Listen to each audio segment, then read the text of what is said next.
Joining us now is Vice Admiral Robert Harward. He's the former deputy commander of U.S. CENTCOM and a retired Navy SEAL. He also grew up in Iran and speaks Farsi, so he's a perfect guy to talk to about this. Quite the resume, sir. Good morning to you. Good morning, Bill. Good to be with you. So the president was recently asked about the idea of potentially putting boots on the ground in Iran. Take a listen. We'll get your thoughts afterwards. What are the circumstances where you send in ground troops? How are you thinking about that? I don't even want to talk about it now.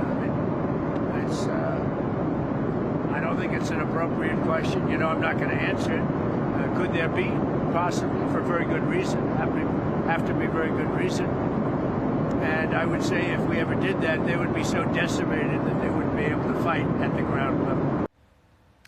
So, Vice Admiral, by all accounts, the air campaign has been extremely effective. Iran's Navy has largely been wiped out, but they still have hundreds of thousands of soldiers and paramilitary besiege on the ground.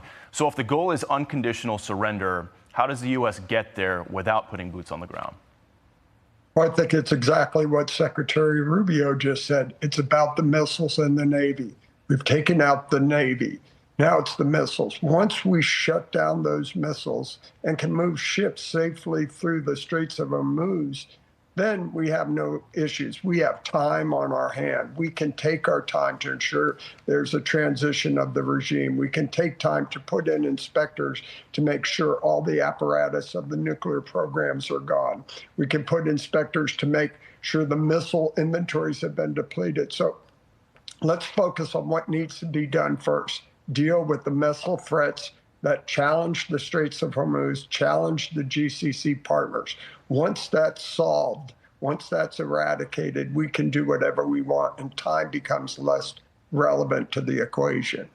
It seems like they've been making good progress on those ballistic missiles. There have been far fewer launches from Iran since the start of the war. It seems like they're having a little bit more of a tougher problem with the drones, those Shahed drones. They're harder to intercept, to shoot down. Talk about the problem those drones have for all our partners in the Middle East and our own forces out there. Yeah, you're exactly right. It demonstrates how drone technology has changed. They're much cheaper, easier to produce than missiles, and they're cranking them out.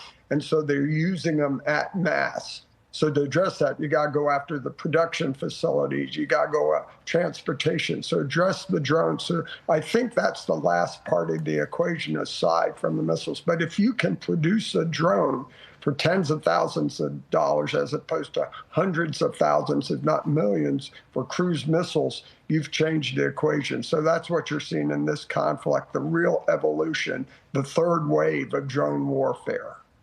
There have been reports that Russia is helping Iran by giving them intelligence on where our troops are stationed, possible target packages for these drones, for these missiles. The Iranian foreign minister was asked about that. Take a listen to what he said. Well, we have a strategic partnership with Russia. So that's a yes? And well, a military cooperation between Iran and Russia is not something new. It's not a secret. So they are helping you. They are providing intelligence.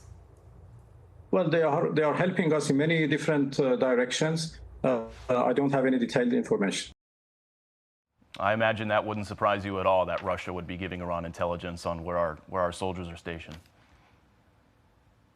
It reinforces the geopolitical significance of Iran. It's part of the evil empire, the axis of evil, so to speak.